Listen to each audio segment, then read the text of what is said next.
আসসালামু আলাইকুম। বঙ্গবিলাস বিদ্যালয় থেকে আমি তামিম মাহমুদ। গত ক্লাসে আমরা 1 থেকে 5 পর্যন্ত ইংরেজি বানান শিখেছিলাম। আজকে আমরা শিখব 6 থেকে 10 পর্যন্ত ইংরেজিতে বানান। তো চলুন শুরু করা যাক। 5 এর পর যে সংখ্যাটি রয়েছে সেটি হচ্ছে 6। 6 এর সাংখ্যিক রূপ আমরা বোর্ডে দেখতে পাচ্ছি। এটি হচ্ছে 6 এর সাংখ্যিক রূপ এবং 6 এর বানান হচ্ছে এস আই এক্স। চলুন আমরা আরেকবার শিখে নিই বানানটি। S I x. 6 এর পর যেই সংখ্যাটি রয়েছে সেটি হচ্ছে 7। 7 এর সাংখ্যিক রূপ আমরা বোর্ডে দেখতে পাচ্ছি।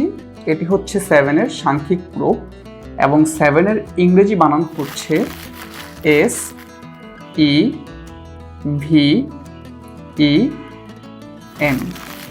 চলুন আমরা আরেকবার বানানটি শিখে নিই। 7 এর ইংরেজি বানান হচ্ছে S E V E N. 7 এর পর যেই সংখ্যাটি রয়েছে সেটি হচ্ছে 8। 8 এর সাংখ্যিক রূপ আমরা এই মুহূর্তে বোর্ডে দেখতে পাচ্ছি এবং 8 এর ইংরেজি বানান হচ্ছে E I G H T.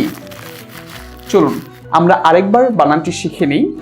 8 এর ইংরেজি বানান হচ্ছে E I G H T. 8 এর পর যেই সংখ্যাটি রয়েছে সেটি হচ্ছে 9।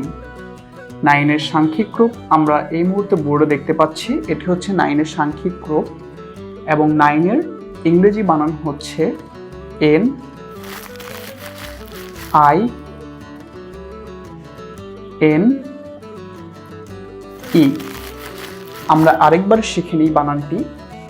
N I N E 9। সর্বশেষ যেই সংখ্যাটি রয়েছে সেটি হচ্ছে 10। 10 এর সাংখ্যিক রূপ হচ্ছে 1 0। এটি হচ্ছে 10 এর সাংখ্যিক রূপ এবং 10 এর ইংরেজি বানানটি হচ্ছে টি ই এন। এটি হচ্ছে 10 এর ইংরেজি বানান। আমরা আরেকবার শিখে নিই বানানটি। টি ই এন 10। চলুন আমরা আরেকবার অনুশীলন করে নিই।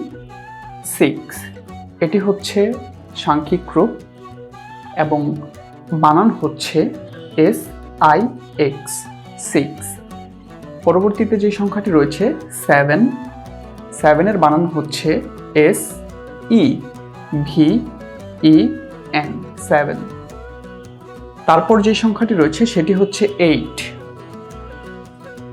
8 এর ইংরেজি বানান হচ্ছে E I G H T 8। 8 এর পর যেই সংখ্যাটি রয়েছে সেটি হচ্ছে 9। 9 এর বানান হচ্ছে এন আই এন ই 9 এবং সবশেষ যে সংখ্যাটি রয়েছে সেটি হচ্ছে 10।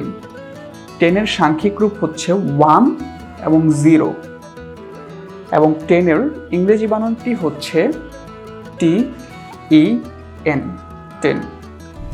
আপনারা 1 থেকে 10 পর্যন্ত ইংরেজি বানান প্রতিনিয়ত অনুশীলন করতে থাকেন। পরবর্তী ক্লাসে আমরা অন্য কোনো বিষয় নিয়ে আলোচনা করব। বঙ্গবিলাস বিদ্যালয়ের সাথেই থাকুন। ধন্যবাদ।